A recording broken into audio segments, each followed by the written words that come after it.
How to dramatically increase your focus. Hi, I'm Chris Freeman, the closer clients want.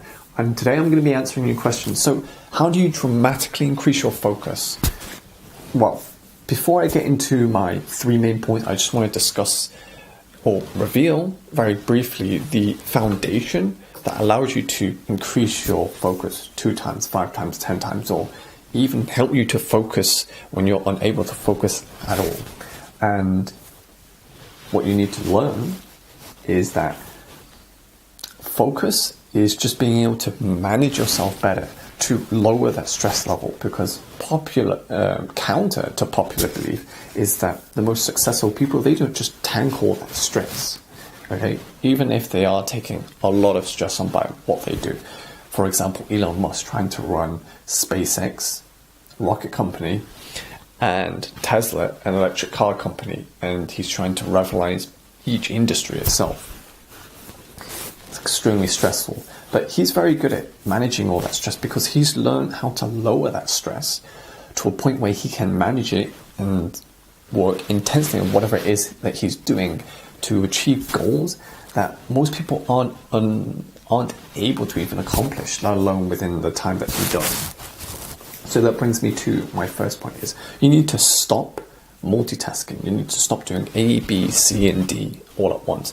If you're on your laptop and you're typing up an email, don't be looking up pages of business reports or even weather reports or whatever it is that you're trying to do. Don't have 4, 5, 6 different tabs that you're switching through during the hour when you should be working on content creation or whatever it is that you're trying to do.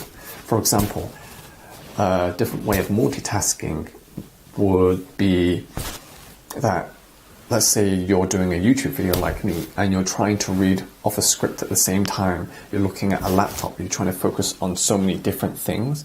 You need to stop doing that. You need to let either other people work on those tasks, because chances are you're trying to do too many jobs at once, and that's a sign that you need to outsource what you're doing. Or you just need to allocate your times better script your day so you know exactly what you're doing at certain times. You know that between 11 and 12, that's the time you're going to create your YouTube video.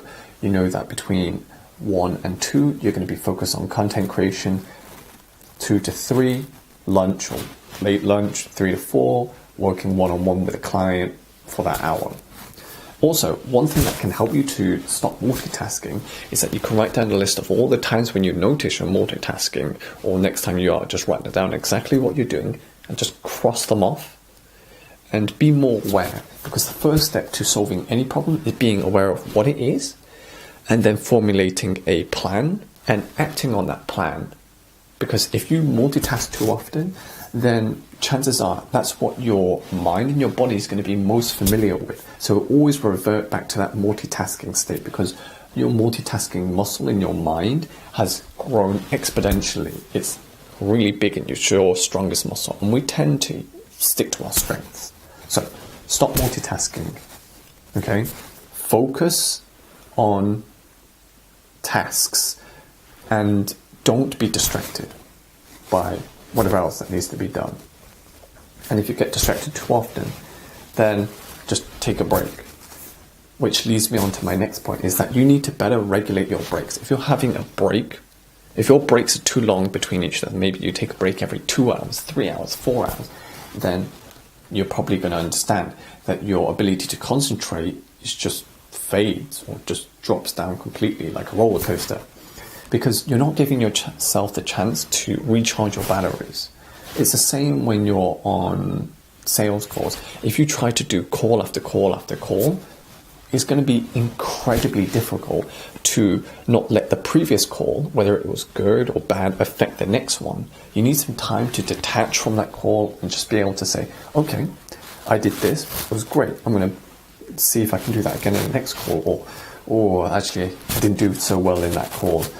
I need to step back, just step out of it and just prepare for the next one. So you can not only physically but mentally move away and detach from the previous call before getting to the next one. It's like when you're overcoming a relationship. You need to take some time for yourself before going into the next one, okay? Or even doing whatever you want to do.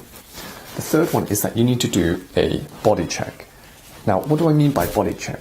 Well, again, you need to identify the problem, then create the solution, and then act on it. So the first thing you need to do is to check your body and feel what parts of you are stressed. Maybe you're hunched up, maybe you're clenching your fists, or you're just shrugging your shoulders and just hunching your neck, or maybe you have a really tight jaw, furrowed your eyebrows. You need to be aware of those things, and to do that, one of the best ways to do it is to simply close your eyes and breathe in deeply, and then breathe out slowly. But try to take very deep breaths. Try not to force yourself too much, so it's still natural. That allows you to really relax, because it helps you to empty your mind, and also turns off the visual receptors in your mind, so that you have one less sense and more of it's devoted to just checking your body. And you could just imagine just running your mind through it and just checking, where am I tense? Where do I need to massage or splash some water onto? Because one of the things that I found out is that by splashing some cold water on my wrists, my elbows, or anywhere in my joints, it helps to dramatically cool myself down, because I find that I tend to heat up when I'm frustrated or I'm unable to focus. And it also helps to bring me to bring me out of my mind and into the moment, because when you're unable to focus, a lot of the time you're just stuck in your head too often, and that cold water not only helps to cool you down, but helps to just shock you and bring you out of your mind. So that's really good. So if we're going to recap, then you need to stop multitasking and focus singularly on your tasks. Identify the times when you are multitasking and just decrease it, especially for the bigger things that you're doing. The second thing is that you need to schedule and regulate your breaks better. The third thing is that you need to check your body, okay? Sit on a different chair if you need to, okay? It can help you to focus.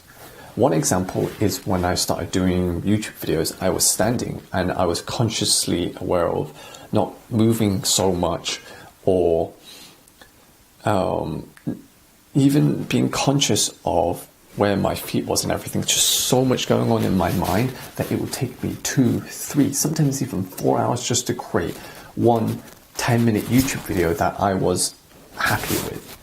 But since then, I got a bar stool, so I feel kind of weightless, and I don't even have to focus so much on so many different things, and it decreases my stress level, my anxiety, so I have better control over myself. So now it only takes a maximum half an hour to create a 7 or 10-minute video, because I don't have to do as many retakes. I don't have to worry about messing up so much, and I'm just a lot more calm, relaxed.